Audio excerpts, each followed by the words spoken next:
अंतिम रूप से एक सवाल इसी के साथ और पूछ लेता हूँ कि आपके अनुसार बच्चे को जब समय कम बचता है तो किन चीजों पे ध्यान केंद्रित करना चाहिए कि वो आपकी तरह एक अच्छी रैंक के साथ सिलेक्ट हो जाए? इसके ऊपर थोड़ा सा बच्चों को गाइड करना।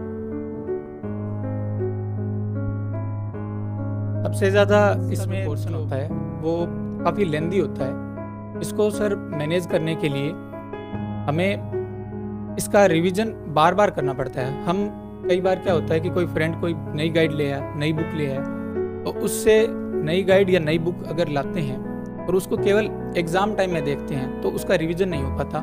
और सबसे जो महत्वपूर्ण है वो हम कम पढ़ें, ठोस पढ़ें, वो मायने रखता है। क्योंकि एक किताब है उसका अगर हम रिवीजन नहीं कर पाए तो उसका मात्र 50% याद रहता है। ये इतनी मेमोरी रहती है सभी की। और अगर हम उसका बार बार रिवीजन करते हैं तो प्रत्येक बार रिवीजन पर 10% बढ़ता है। और उस 10% बढ़ने के कारण हम एग्ज़ाम में पूरा 90% या 100% तक दे पाते हैं।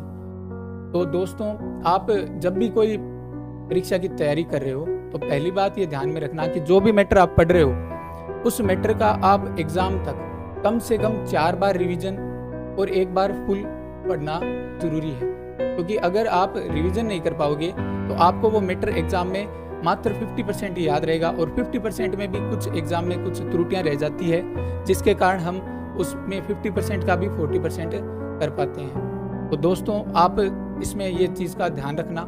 और इसके अलावा सर मैं बताना चाहूँगा कि अगर एक एग्ज़ाम फर्स्ट ग्रेड है और एक सेकेंड ग्रेड है, दोनों ही एग्जामों की जो तैयारी है वो किस स्टूडेंट को करनी चाहिए और कौन से स्टूडेंट है केवल मात्र सेकंड ग्रेड की तैयारी करें। तो अगर किसी कैंडिडेट ने अभी तक सेकंड ग्रेड और फर्स्ट ग्रेड का सिलेबस एक बार कर लिया है तो वो फर्स्ट ग्रेड की ओर जा सकता है।